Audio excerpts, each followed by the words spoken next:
Today, on a special edition of Ask This Old House, we visit the San Francisco Bay Area and show you how to protect your home from wildfires. First, Jen helps a homeowner create a welcoming front yard using native plants and a fire-wise design. Plus, Richard brings a hungry crew to help a homeowner's overgrown yard. And windswept embers cause catastrophic damage. Tommy shows a homeowner some simple measures that will harden their home and protect it from future wildfires. That's all coming up next on Ask This Old House. Welcome back to another episode of Ask This Old House. Wildfires are one of the most destructive forces on the planet.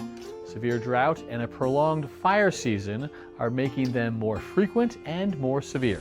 Here in the United States, we experience 70,000 wildfires a year, ripping through communities, destroying thousands of homes and lives, and costing a staggering $5 billion a year in damage.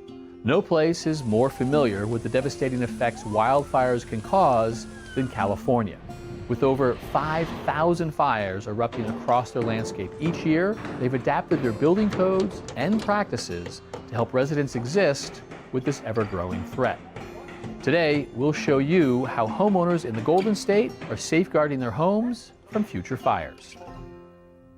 With wildfires on the rise in the Bay Area, it could be challenging to balance your landscape desires with climate change. So I'm here at a local nursery in California to learn about plants that are both beautiful and fire-wise. Hey, Josh. Hey, Jen. Good to meet you. Good to meet you, too. I'm so glad we found your nursery because we're working on a project and we need to be mindful of firescaping, creating defensive spaces around the house. Yeah. So we need to be mindful and not plant plants that have oils in them that are going to ignite, like some evergreens and grasses. And I think native plants is the way to go to start the process. Yeah, natives are obviously what we do. It's our thing. We're a native nursery. One of our big focuses is how you maintain them to make them fire safe. And then you incorporate them into the design and it could be just as beautiful as a typical foundation planting. I completely agree. Well, why don't you give me a tour of all these beautiful species that you have? Yeah. This is one of our most beautiful natives, the California fuchsia. I like the color of the foliage and the flower. It works really well with the California gray brush with that vertical element. Yeah, they go really, really well together. I like the contrast. We have our classic California coastal redwood, which gets giant, the biggest tree in the world. Gorgeous, gorgeous, substantial tree. So this project I'm working on in Berkeley, I need a little help. I'm not familiar with all the natives out here, and if you could recommend some of the plants that I could install? Yeah, happy to help. Okay, great. So Jen, here are some plants I thought might work well for your project. Okay. We have the California coffeeberry. These little flowers are bee favorites. Okay. It gets about 4 to 6 feet tall, nice and dense. Does it grow out that way? Yes. Okay. It does. It looks so they like get kind of bushy. Okay. Then we have a manzanita. You can't have a California garden without a manzanita. All right. This one's called Austin Griffiths with pink flowers. Evergreen, looks good all the year. So it's evergreen. It is evergreen. Fantastic. And it blooms in winter. Okay.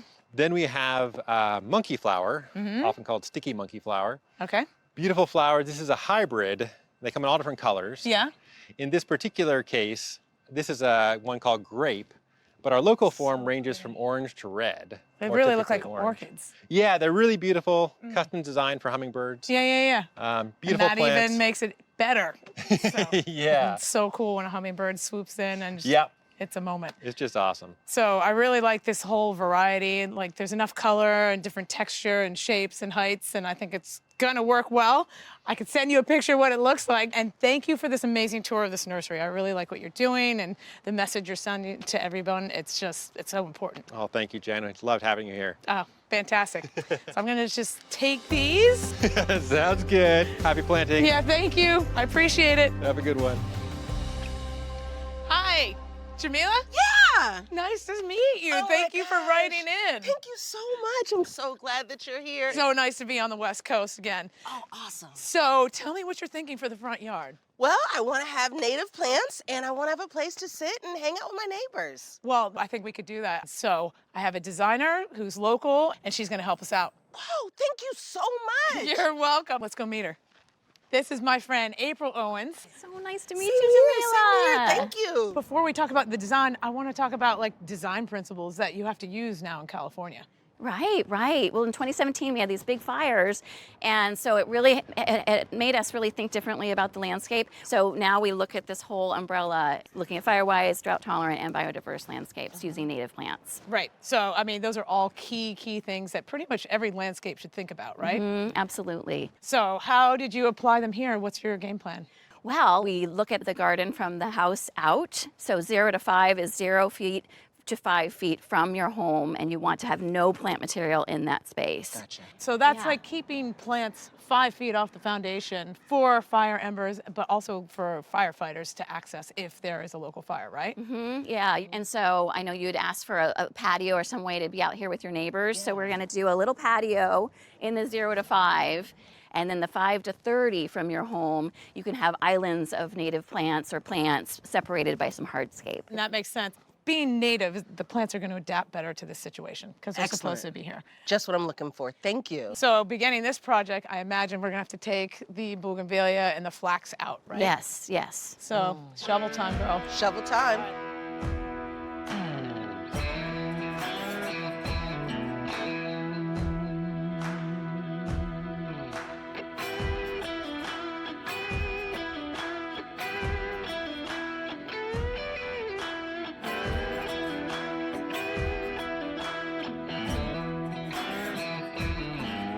All right, so now we finished clearing the front yard and we have the patio laid out over here.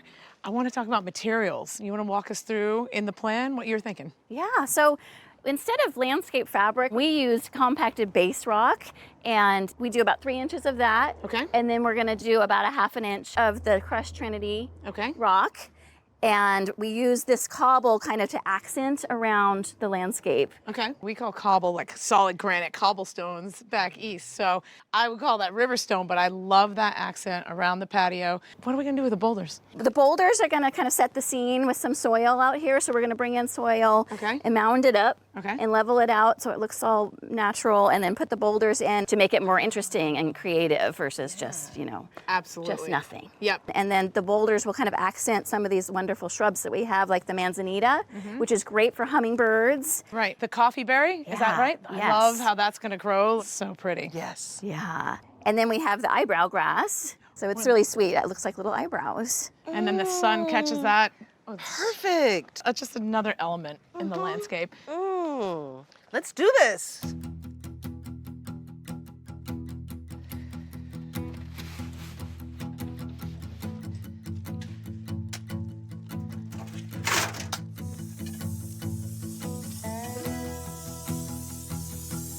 And then we're just gonna tamp it in. Is this called crushing it? Yep, that's so crushing it. Tighten the core. I think we're gonna try to go right to the edge of the steel header so it's not a tripping hazard.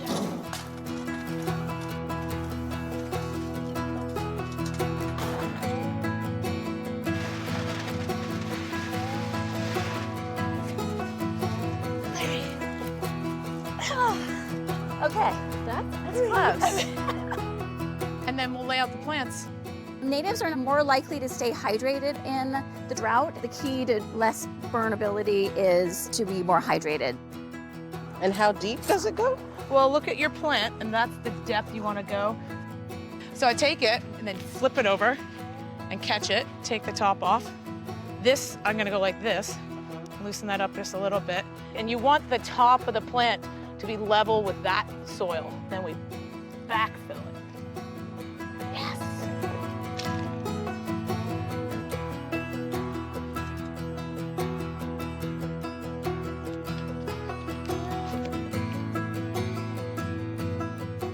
My neighbors are gonna be so excited. Hello. Hello. This is amazing. Oh, hello. This is an incredible use of space. You know, it makes sense, the 0 to 5 foot zone. It's functional. Now you have a place to sit. But this mounded landscape, it just adds a little bit of privacy. You just need to keep it watered, really, right? Do you have any just instructions? a few days a week with a deep soak. Just come out Great. here with that sprinkler. And then you get to know the plants better as you're out here, and you can see the butterflies and the birds come and just watch everything grow. Right. So cheers to that. Thank you. All right. Cheers. Great Thank you, job on the design, Jen. April. Fantastic you. Thank education. you. Yes.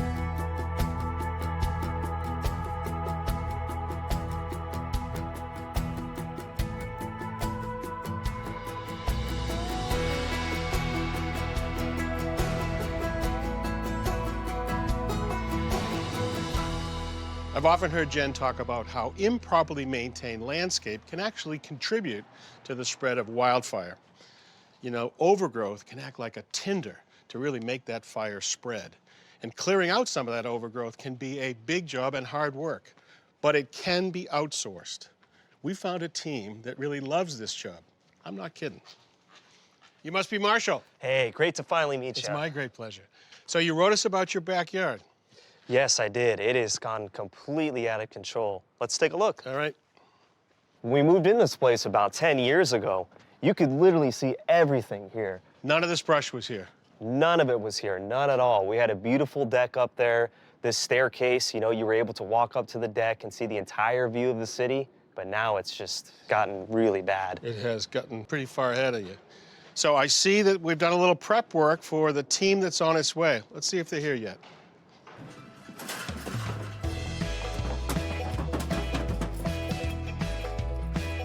Say hello to your new best friends for the next week. Wow, look at that. They're gonna clean up your backyard. Ooh, I'm excited. Look at that.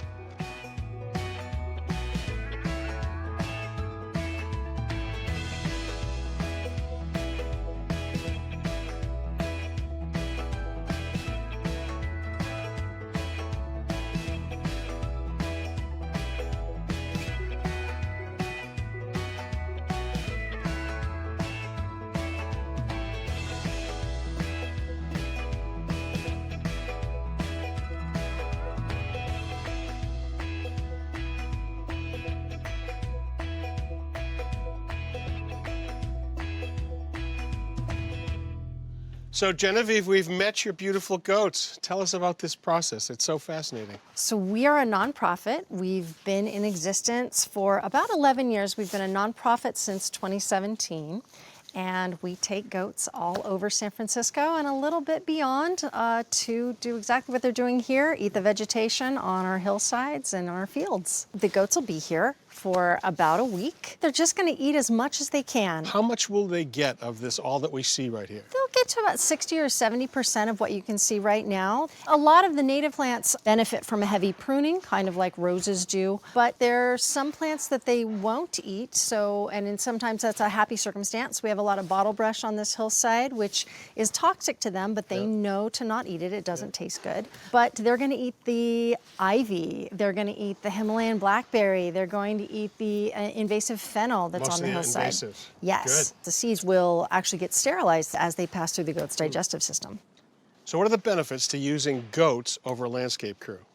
Well, number one, personality. There you go. They're so much more fun to Oh, watch. landscapers smile too. Right?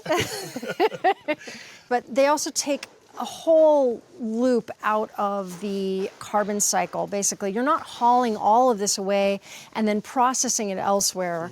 You're doing all of your composting directly on site through the goat. So you're feeding your microorganisms in the soil and you're creating a stable base that prevents erosion and that also increases your fertility in the soil when you want to put in new plantings. So all the way around, it's just a definite win.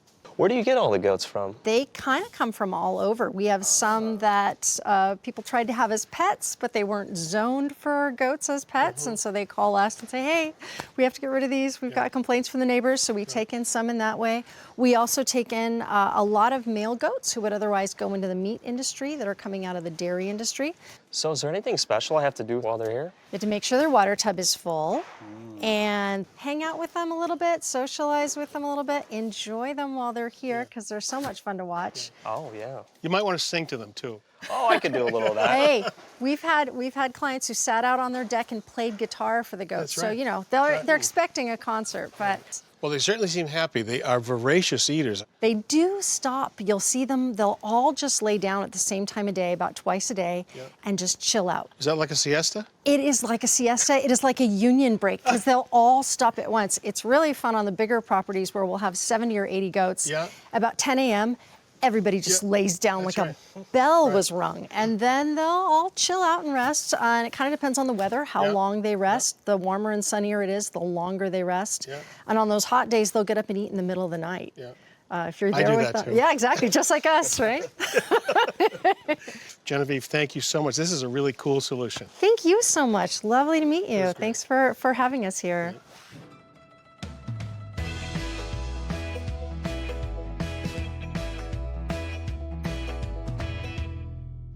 Hi, Misha. Hi, nice to meet you. Nice to meet you. I'm Tom.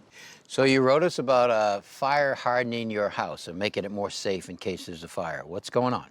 Yes, we were really impacted by the 2017 fire. We could actually see it from this ridge right up over here. Actually, I have a photo I can show you. Oh, really? Yeah, we were standing right in this spot, and you can see right up on that ridge, we can see like little Oh my gosh, there's the ember. flames right there. Yeah, it was pretty scary. I can actually smell smoke right now. Yep, unfortunately, that's something we have to deal with nowadays, just fact of life around here, but we're just kind of do what we can. And that's why we called you, because we want to figure out what we can do to protect our house in case it ever gets that close again. Right. I don't know if you're aware that we did a story a few years back about that fire up in Paradise. I did a segment with a company that demonstrates how they harden homes against wildfires. Oh, wow, look at that. And someone from the company is actually working on your home right now. All right, so Nate's over there working away. How's it going, Nate? Oh, hey there. It's going good. Hi, Misha. Nice Hi, to Misha meet and you. Nate.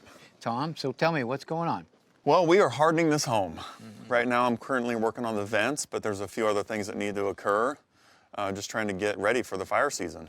Yeah, so we've done our roof, and those vents are, up to more recent code and more protective from embers getting in. Roof is a good place to start. That's generally where the embers will hit first, that and the foundation. So you want to make sure that all vents on the home are fire and ember safe.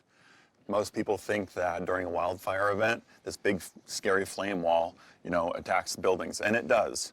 But long before that, those fires are generating embers by the trillions, and they're blowing everywhere. So the number one threat to structure loss during wildfire events is wind-blown embers. You want to think about it like you're a little ember. Fire needs three things to live. It needs fuel, heat, and oxygen. An ember is two of those things. It's its own little fuel source, it's its own little heat source. It lands, it already has everything it needs. It transfers its heat to those dried leaves in the gutter, to the dead weeds underneath the house, cardboard boxes in the attic, right? So thinking about it from that perspective can help you harden your home better, right? If I was an ember, how would I get in? We're starting on the foundations back here, and then we'll move to the rest of the house. Sounds good. Sounds good. All right, Nate, how do these vents work? There's two main parts to this vent. The back of the vent is a 304 stainless steel mesh. Very simply, it blocks embers for the life of the vent. No activation required, repeatedly blocks embers. The inside of the vent is a honeycomb aluminum material with an intumescent coating, meaning that it reacts to heat. At imminent failure, when this reaches 450 to 500 degrees, the vent will actually puff up with a carbon layer and seal the vent shut, allowing the building material to fend off the flames. You don't want a hole in your building when there's a fire outside, right? So when that puffs up, it stops all the embers. No. The back of the vent, the stainless steel mesh, that blocks embers. The honeycomb intumescent material, that's for radiant heat and flame. So that's if the flame's like right under the vent, like you have flame right along your house. This is going to keep it from getting inside. Exactly, that's your last ditch effort. But prior to that, when the fire's miles away and there's embers flying around catching things on fire, this vent will just easily block embers because of the stainless steel mesh. Interesting. Yeah. All right, so what do we do now? The first thing we did was we got a standard foundation vent. Now for the fire caulking. That's really to seal the air around that flange so no embers can get in there. That's exactly right. Yeah, you want to make sure there's no gaps. Pretty cool. Get your fasteners.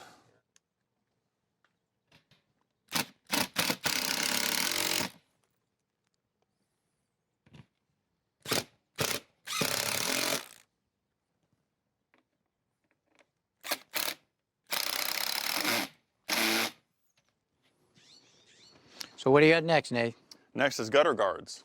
Gutters can fill up full of leaves. They become dry. Instant tinder bundle during a wildfire event. Place these on top of the gutter. It keeps leaves out.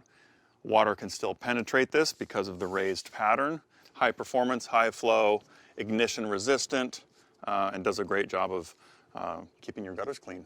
I think that little pattern also gives the wire some strength and rigidity. Yeah, it also breaks surface tension of the water. Ah. Right? So this is a micro mesh. It's not only aesthetically pleasing, but it's functional. So how would I maintain my gutters now that I have a guard on it? I don't obviously have to clean them out. Is there anything special I need to do with these now when they're installed? In the event that there's some litter that could accumulate on the top that's not blown off by the wind, a little sweep and you're done. Sounds easier Pretty than easy to before. maintain, yeah. Yeah, All definitely. right, so they look like about 5 or 6 inches for that size gutter, but how do you install them onto the gutter? There's 2 edges. There's a beaded edge. Yep. It's got a little trim on it. Lift the shingle, place it under the shingle. This snaps to the front of the gutter, edge of the gutter. 3 fasteners. Well, that was simple enough. On to the next run. This is Ember Mesh. It's a 304 stainless with a fine powder coating. Give it a little bit more resilience. We're going to skirt this deck out. Underneath decks is a great place for embers to hide. I noticed that it's much heavier than a screening wire that I would use in like a storm window or something like that. It is a bit heavier. You want it to have some structural integrity so it's not easily kicked in or deforming. You want it to stand up. We're going to bury the edge of it so it Okay. can stay in place.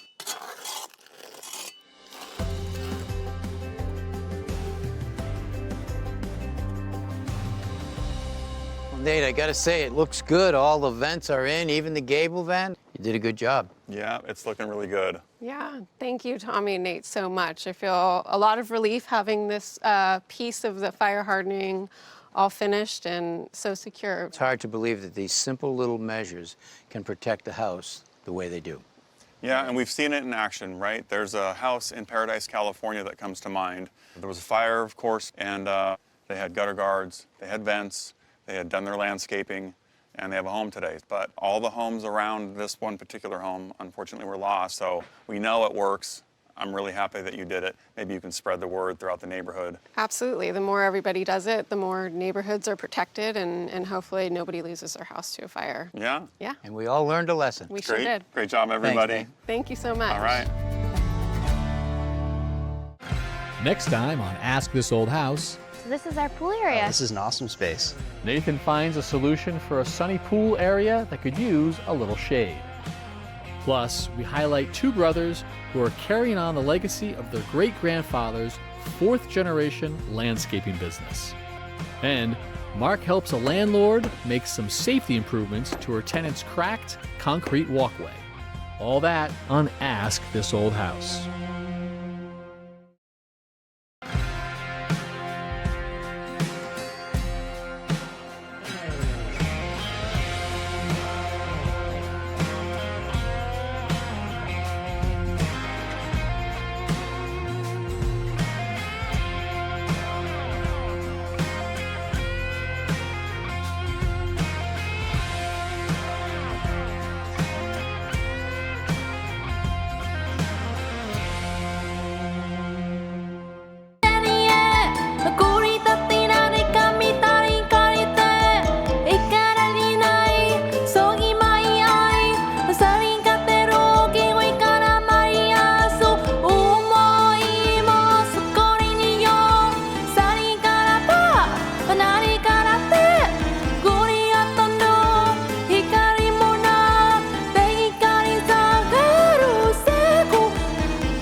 Yoga,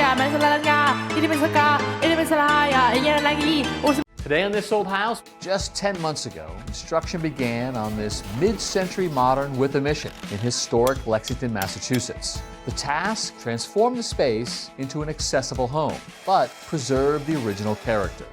It was a race to the finish, but move-in day is here.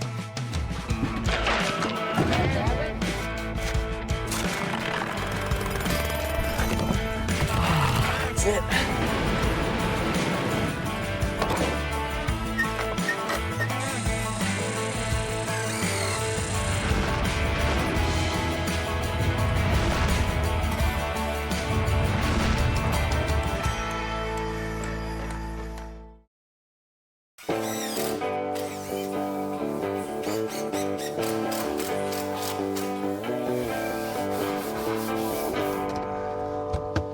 Hey there, I'm Kevin O'Connor and welcome back to This Old House and to our project here in Lexington, Massachusetts.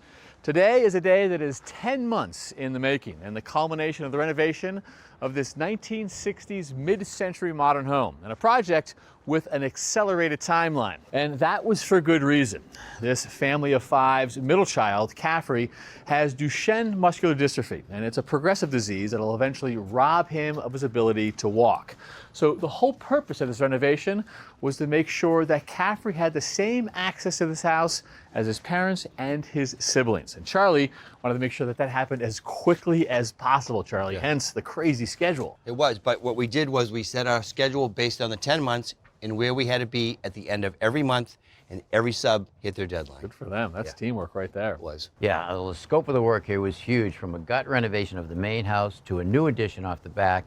Because remember, Billy and Michelle wanted to move their bedroom that was up over the garage down back so they could be next to Caffrey's. Right. And not to mention an entirely new geothermal heating and cooling system, plus solar to provide electricity for the house. Right, and accessibility drove this project inside and out to achieve all these level grades at the thresholds. Right. And look at the results. I mean, the transformation is unbelievable. Yeah, it looks Spectacular. What do you say we split up and we dig in? All right. All right. Yeah, See you inside. absolutely. So, Tommy, some of the biggest differences obviously happened out here to the front of the house. Yeah, I mean, think about it. This whole front entry had to be redesigned. And the garage that was built later, around the 90s, that actually took your eye away from the house completely. But now, with this new steel beam as the focal point, it brings your eye right to it. Yeah. And they use a nice mix of materials. I mean, you mentioned the steel up top, but we've also got the wood veneer siding out front here, which we're seeing clean for the first time. We had to take that plastic protective coating off. Yep. And stone as well, granite and bluestone on this. Check out this ramp. I know, the ramp is really nice. It's ADA compliant, which is 1 in 12, which is the pitch of it, and then it has a nice flat surface. You don't have to worry about rolling back down onto the driveway. And look at this front door. It's beautiful color, and it brings your eye right to the entry. It's a welcoming sight. Well, you want to do the honors? Give it a knock. All right. Let's hope they're home, Tommy. Oh, they are. All right. Hey, guys. There they are. Hey, guys. Thank you very much. Great. Yeah. We found the house, bright green door. Yeah. Well, it's reminiscent of the mid-century moderns in Palm Springs. Terrific. So how does it feel to be home? It's great. It's a really beautiful home. Good. We're glad to hear it. So do you miss the treadmill in the front foyer here? Not at all, but I do like the extra height in the basement. Oh, I bet you do. Yeah. And Caffrey, how do you feel about all the extra floor space? I love it. That's terrific. Marlo, you got your bedroom back, right? Yeah. The swing is there. You like? All right. I like to see those smiles. Wicks, I see your artwork on the wall there. It's absolutely beautiful. He's our artist in residence right here. So Wicks, you made this. Yeah, I made most of it at camp and then continued to work on it here. Look at that, hung on the wall, right in the center of the dining room. That is terrific. It's great, I love it.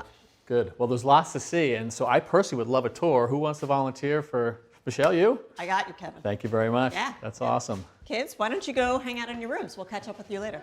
And Billy, I'd love to see the primary, all furnished. Great, let's take a look. Okay. Well, Michelle, where do you want to start? Well, we're in the dining room, so let's start in the dining room. Let's do that. All right. So this is new space you guys added. That's right. So the original house, this was the front of it. Right. And so this is the new addition that we put on the front of the house. So it connects to the kitchen. Exactly right. We wanted a dedicated dining room, but it connects to the kitchen and, all very, wide open. A nice view to the front patio there through sliders. That's right. All right, and also connected to the front of the house. That's right. And so do you remember Andrew? I do. Met him a couple of weeks ago when we were at the glass studio. I remember. He's now finished with his light fixture that he's made there, and he's now installing it. Custom made and quite the process. Yeah, that's right. So I'm looking forward to seeing it. Hopefully Yeah. it's done by the end of today. Speaking of process, quite a bit went into your floating staircase. Yeah, that's right. So I really wanted something very modern, very open, nice floating staircase. And as you recall, in the previous version of the house, upstairs was where the primary bedroom was. Back there, right? That's right, which, you know, clearly that was very far away from Caffrey. We wanted to relocate it down here. That was one of the main things that we wanted to do. So essentially guest suite offices type of space That's up exactly there? right. Beautiful oak treads. Yeah. We've got the metal, the railings, the steel, That's the consistent look throughout. Exactly. All right. Very good. Here's the mudroom this way. Perfect. Great place to hang my jacket, That's if right. I may. Go ahead, right here. Thank you. Wow, look at this room. I love it. Yeah, we think it's really cool. So we've picked this terrazzo-like tile here, right, which is, you know, a nod to the original terrazzo that we found in the house. Perfectly smooth transition to That's the oak. right. That's exactly right, which is perfect for our family, and it's a nice, big, wide open space. Cubbies for everyone, right? Well, every kid has to have their own cubby, otherwise there's going to be fighting, so that was important. Great storage, and immediately adjacent to the garage, That's so right. you could enter this way, decamp. That's correct. Drop all our junk and then come on inside. Love it. All right. All right, let's go to the living room. Back here through the foyer, past the front door, and again, wide open spaces, right? That's what it was all about for us. Caffrey loves them. He's already proclaimed it. That's right. So here we are in the living room. Right. So, original house. That's right. Still, but very different from what was here. Yeah, that's right. Actually, Marlowe's bedroom Right. used to be here. Yeah. So now it's a new living space for the entire family. Awesome. And, you know, as you can see, we have the fireplace here. Beautiful. And if you remember, Kevin, what the fireplace was in the old house, right? Yeah. You couldn't use it, and it leaked. It was a And- water intake valve. Exactly. That's right. That's exactly right. So this is a big improvement. Yeah, so a big focal point, you know, a nice piece for the room. And we really wanted to dial up some of those mid-century modern vibes in here, Yep. which we've done with the wet bar and some additional built-ins here. Every inch of it reads mid-century modern. That's right. You've got the light fixture here playing off of what's in the front foyer. Exactly. You've got the consistency with the oak and the steel and the railing to the That's front right. stairs. And that's our lower level. Yeah, bedrooms and play space down there. And there's more to see back here, Kevin. So this is the hallway where most of the bedrooms are. And we have our laundry room in here, which is nice, centrally located, easy for everybody to use. It's a hard working room, so it's nice it's near the bedrooms. Lots Yeah. of storage, Yep. washer dryer. Sink. And we have a steamer over here too. I've heard those are awesome. Yeah, it's really great. And of course we have this green terrazzo tile, Right. which I know you're not a big fan of, but I love it. It's your house. You're the only one who has to love it. Busy for my taste, but that doesn't mean anything. It's a fun tile. If you're gonna do laundry, you might as well have some fun. So I've heard.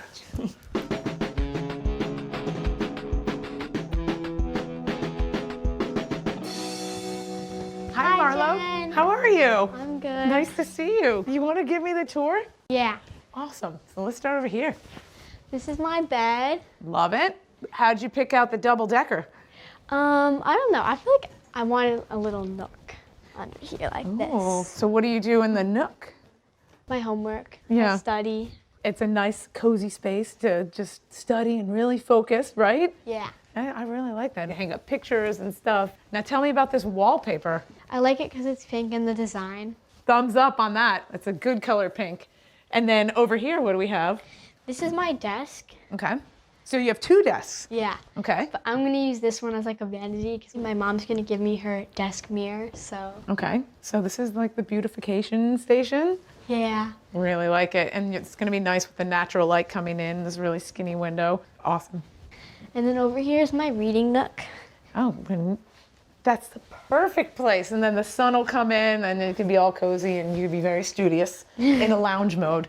And then your plants, girl after my own heart. Are you going to add any to this addition? I think I'm going to add some pink flowers. Some pink flowers. I think it kind of goes with the vibe in here. Yeah. Great. And then you have built-in shelves. Fantastic. And tell me about this. This is my hanging chair. What do you do in the hanging chair? I read mostly. Sometimes I just like to swing. Yeah. It's a nice meditative zone. I love it. Yeah. Well, thank you for the tour. And I'm going to go meet up with Charlie and I'll see you around on the other side. Okay, All bye. right.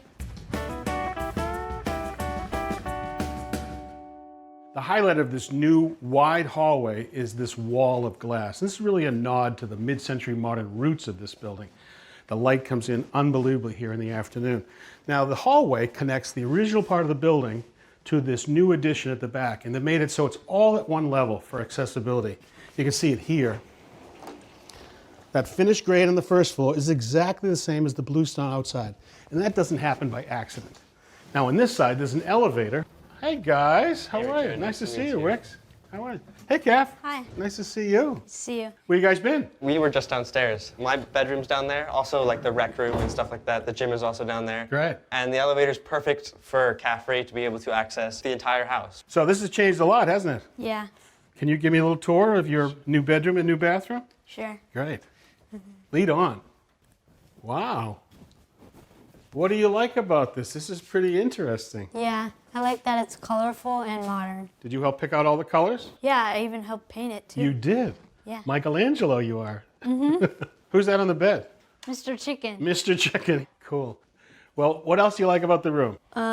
There's a door over there. So you can go right out to outside, which Yeah. is pretty cool. These shades are pretty cool too, right? Yeah, let me show you how to operate them.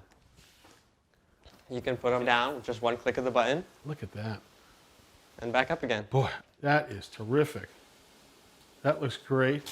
You got built-ins right here, and you got a new bathroom. You gonna show me that? Sure. All right. So a lot different than your old bathroom, huh? Uh-huh. What didn't you like about the old bathroom? It was too small and had like The curve? That a curve? curve, yeah. No more curve here, and it's plenty wide, isn't it? Yeah. What else you like? I like the bench and I like the buttons. Yeah. So those buttons are pretty cool. You can just Yeah. hit one, and it'll come out of different Yeah, heads. so it's just at one temperature. Right. And the hand shower you got? And what about this thing? Pull it It's down. like a handlebar. Look at that. It's nice and secure for you. That's awesome. Great. That's an improvement. I'll show you my sink. Your sink. All right, so what do you like about this? I like the automatic sink. Yeah, so you don't Yeah. have any handles. That's great. Your old sink was a vanity, which had no room underneath to get a wheelchair in it. There's plenty of space there. So you also have a new toilet, right? Yeah. Look at that. Like a magic toilet. Yeah. Isn't that cool? So this is a toilet. It's also a bidet, and Yeah. it's all kinds of buttons here. You're going to get used to them. Yes. It'll dry, it'll wash, it'll do everything. It doesn't play any music, but it's pretty cool. Yeah. All right, so that's going to be great. How about these grab bars? They're really helpful. There's even this one over here that goes all the way down, nice and sturdy. Great. Well, it took a lot to get everything in the right position. There's a lot behind the walls. You know what happened? We actually learned a lot about how to do a proper bathroom like this. So thanks. Yeah. You guys are awesome. great. Great. Let's have a snack.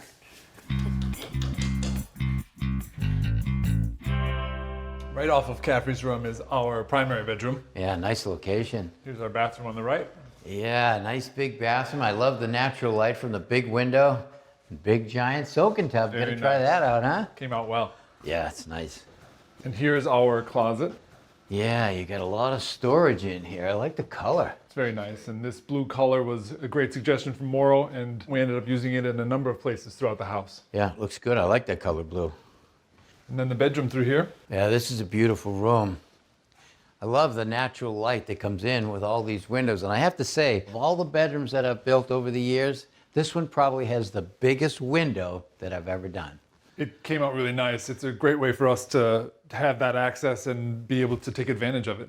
Yeah, well, you're bringing the outdoors in, and that's great, and that's what you try to do. Yeah.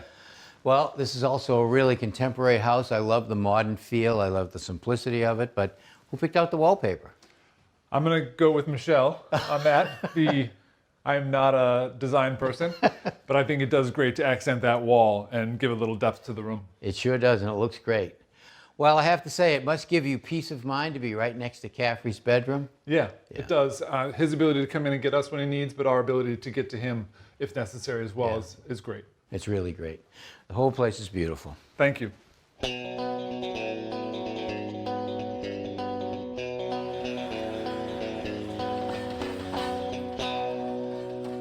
Well, Jen, accessibility really drove your landscape design. It was the most crucial part of the design. It's a zero threshold entryway, right? So inside and outside are the same level. There are no steps. So this walkway that goes all the way around the house and the patio is the same level as the inside. It is level, but you put a slight pitch into it, to a drain that you can't even see. Nice job. Well, the water needs somewhere to go, right? It does. So in order to have a level surface here and widen this space to put the walkway in, we had to push back the slope, therefore our retaining walls. And I must say, the granite veneer looks absolutely stunning. And you can't even tell there's a poured concrete wall behind it. I think it looks beautiful. We have these blue stone treads that are acting as the cap. So this is a sitting wall, right? And we have landscape lights that are recessed underneath, and that's going to illuminate the walkway. And the two different levels gave you a great place for plantings. Right, so I have some hydrangeas and perennials down here, and at the top we have boxwoods that's going to make a nice hedge and stay low. And the arborvitae's over here for oncoming traffic lights. It's going to just make a very, very nice privacy nook. Looks really nice. Thank you. And this patio is something the entire family is going to be able to enjoy. But this is really Caffrey's backyard. 100%. And this is accessible from 3 different places: the kitchen, the hallway, as well as Caffrey's bedroom. I mean, it's really going to be a functional space for everyone to navigate around and use. And you know what else I like out here is this drainage strip. I love how we integrated it into the patio, so it's part of it. And it works great. It really, really does. As you may remember, in my original design, I had the fire pit placed right here. But then after reviewing many different scenarios, it was going to be a fixed point, and we thought it would be in the way, so we thought we'd shift it to this part of the patio. And it looks great. It really does. It's right next to the hydrotherapy pool. You have this beautiful view of the woodlands. It's a great location. And the pool is something the entire family can enjoy, but it's really for Caffrey to help maintain flexibility. And the lift will help him access the pool in the future. Absolutely. And you know, this whole landscape project, couldn't be happier. It turned out really well. I think it came out great.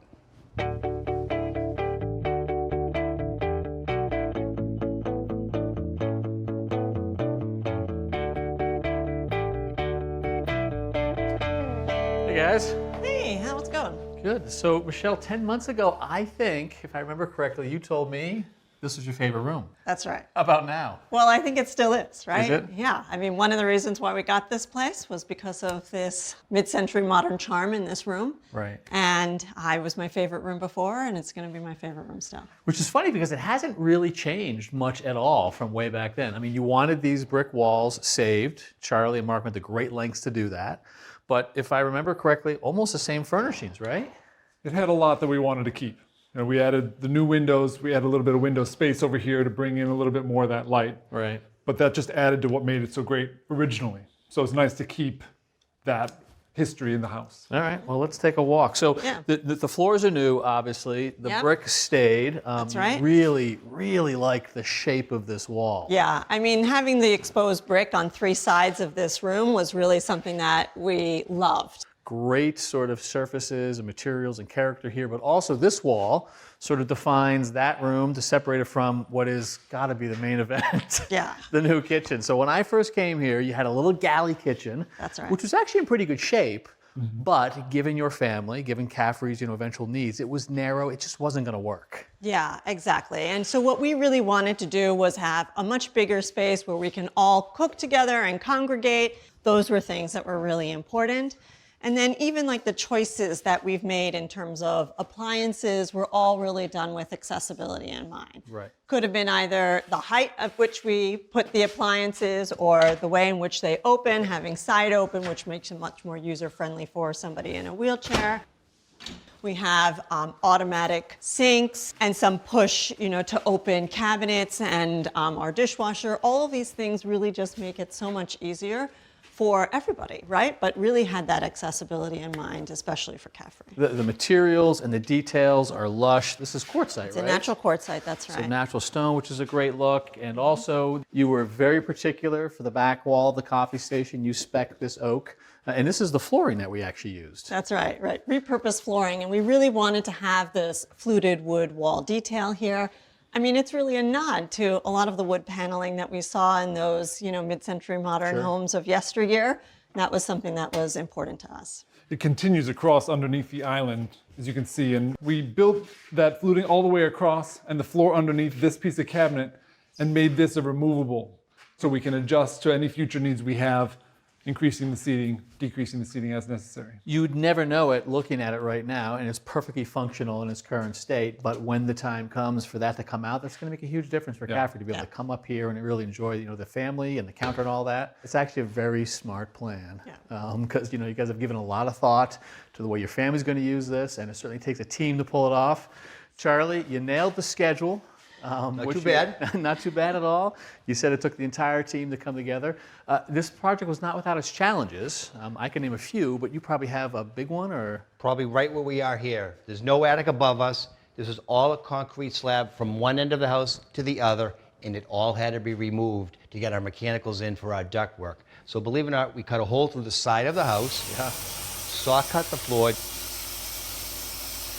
brought an excavator in, took it all out, probably dug down, a couple of feet, put our trenches in for our ductwork, sprayed closed cell over the top of it, and the entire slab up the sides, regraded it, compacted it, more concrete, right? Sleeper system, insulation, subflooring, and we put radiant panels in, and then the oak floor we're standing on. So much work. And you did it partly because we had this huge energy code, these hurdles to meet, and quite frankly, you crushed it. We really did. So we're going to end up with an efficient house, a beautiful house, but also an accessible house. That's right. And none of that happens without an incredible team, architects, designers, all of the subs who've come together. We could not be happier for you guys. It's been a pleasure working with you. Well, Billy and Michelle, as Kevin said, it took an enormous amount of teamwork to make this all happen. What do you think of your new house? Yeah, it's really a spectacular house. It's going to work wonders for our family. We're so grateful for all the work. It really is beautiful. Thank you so much.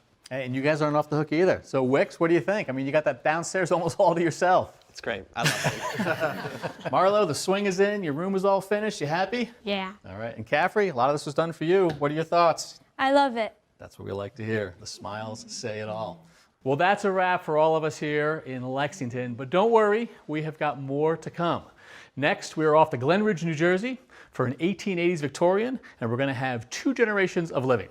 So until then, and for all of us, I'm Kevin O'Connor signing off for This Old House. All right, it's a wrap. Well done, guys. Here we go.